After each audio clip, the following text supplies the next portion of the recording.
चैव नरोत्तमं देवीं सरस्वती व्यासं ततो जयमुदीरये। मूकं करोति वाचालं पंगुलंघयते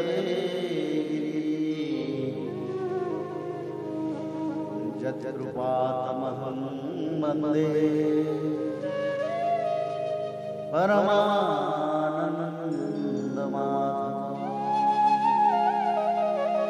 माधवो वाक्यं माधवो हरि परन्ते साधवा नित्यं सकल कार्ये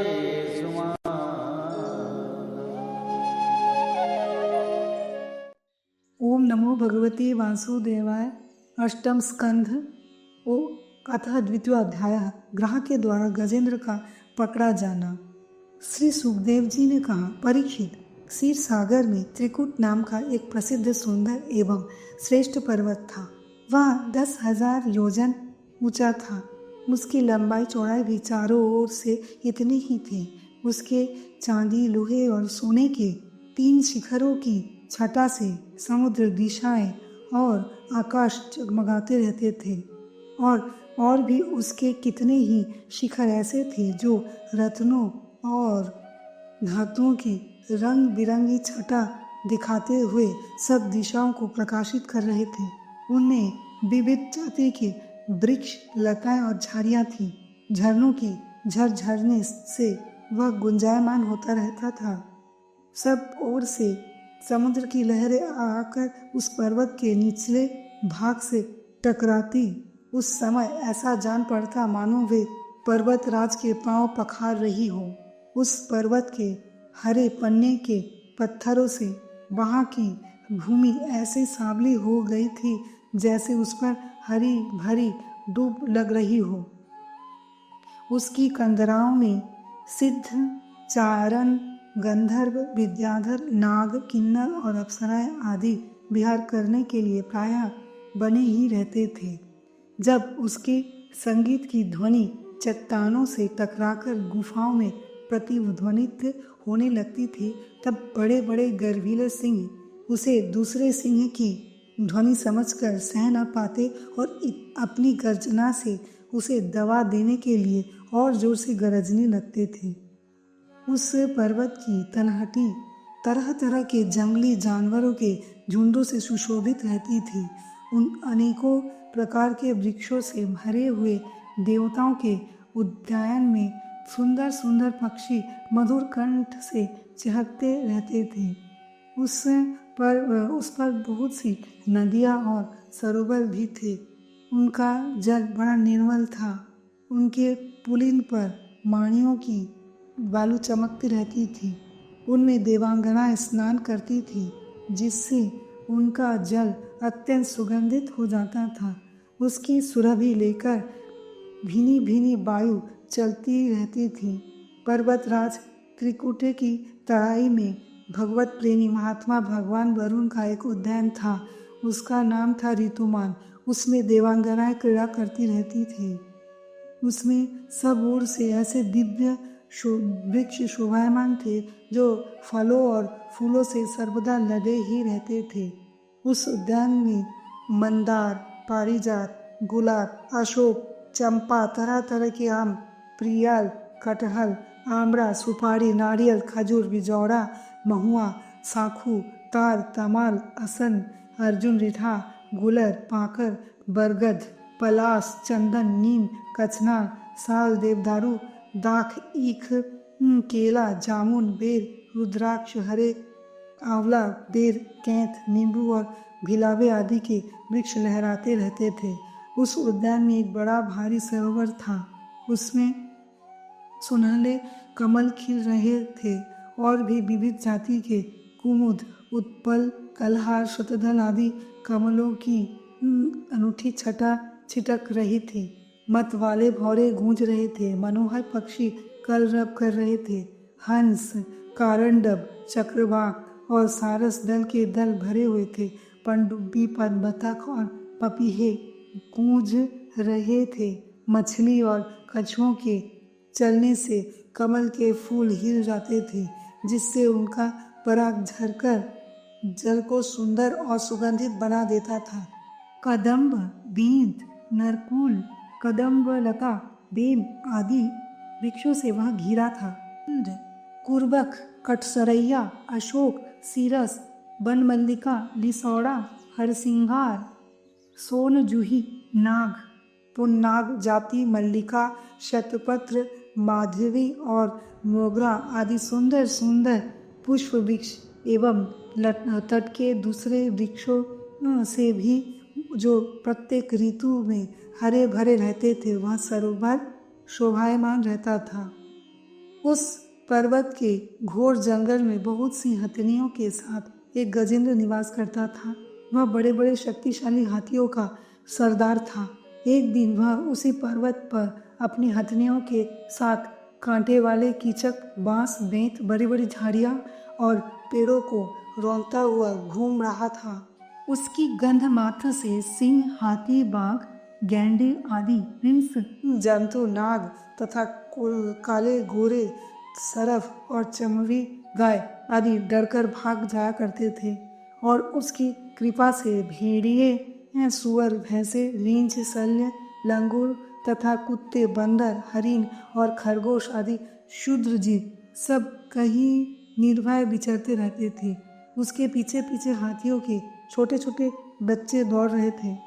बड़े बड़े हाथियों और हथनियाँ भी उसे घेरे हुए चल रही थी। उसकी धमक से पहाड़ एक बारगी कांप उठता था। उसके गंध स्थल से टपकते हुए मद का पान करने के लिए साथ साथ भौरे उड़ते जा रहे थे। मद के कारण उसके नेत्र विह्वल हो रहे थे। बड़ी जोर की धूप थी, इसलिए वहाँ व्याकुल हो गया और उसे तथा उसके साथियों को प्यास भी सताने लगी। उस समय दूर से ही कमल की पराग से सुवासित वायु की गंध सूंघकर वह उसी सरोवर की ओर चल पड़ा, जिसकी शीतलता और सुगंध लेकर वायु आ रही थी। थोड़ी ही देर में वेग से चलकर वह सरोवर के तट पर पहुंच गया। उस सरोवर का जल अत्यंत निर्मल एवं अमृत के समान मधुर था। सुनहले और अरुण कमलों की केसर के से वह महक रहा था। गजेंद्र ने पहले तो अपनी उसमें घुसकर अपने सुर से उठा उठा जी भरकर जल पिया। फिर उस जल में स्नान करके अपनी थकान मिटाई।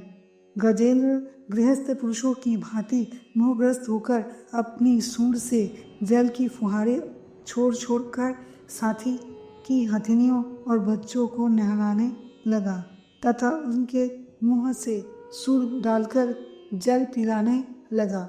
भगवान की माया से मोहित हुआ गजेंद्र उन्मत्त हो रहा था। उस बेचारे को इस बात का पता ही न था कि मेरे सिर पर बहुत बड़ी विपत्ति मंडरा रही है। परीक्षित, गजेंद्र जिस समय इतना उन्मत्त हो रहा था, उसी समय प्रारब्ध की प्रेरणा से एक बलवान ग्राह ने क्रोध में भरकर उसका पैर पकड़ लिया। इस प्रकार अकस्मात विपत्ति में पड़कर उस बलवान गजेंद्र ने अपनी शक्ति के अनुसार अपने को छुड़ाने की बड़ी चेष्टा की, परंतु छुड़ा न सका। दूसरे साथी हाथिनियों और उनके बच्चों ने देखा कि उनके स्वामी को बलवान ग्राह बड़े बेग से खींच रहा है और वे बहुत घबरा रहे हैं।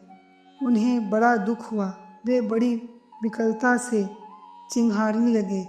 बहुतों ने उसे सहायता पहुंचाकर उस जल से बाहर निकाल लेना चाहा, परंतु इसमें भी वे असमर्थ ही रहे। गजेंद्र और ग्राह अपनी अपनी पूरी शक्ति लगाकर भिड़े हुए थे। कभी गजेंद्र ग्राह को बाहर खींचने लगा तो कभी ग्राह गजेंद्र को भीतर खींचने लगा।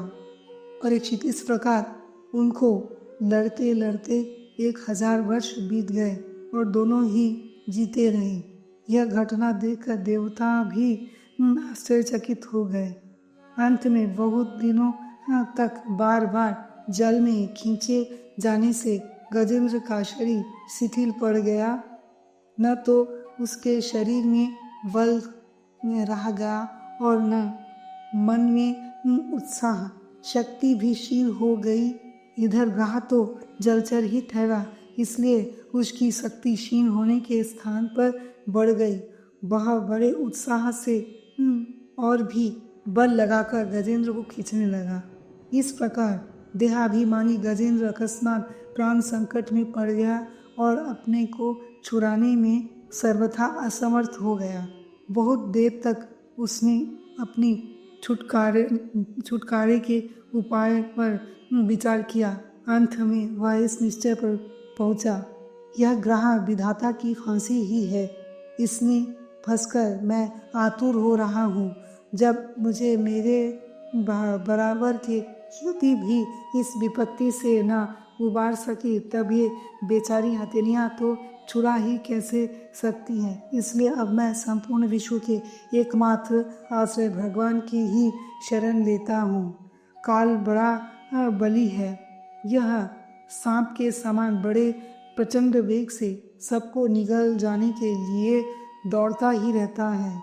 इससे अत्यंत भयभीत होकर जो कोई भगवान की शरण में चला जाता है, उसे वे प्रभु अवश्य बचा लेते हैं।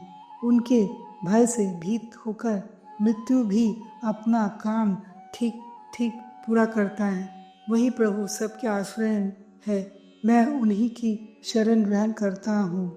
इति श्रीमद्भागवते महापुराणे पारमहंस्यां संहितायामाष्टमस्कन्धे मन्वन्तरानुवर्णने गजेन्द्रोपाख्याने 2य अध्यायः।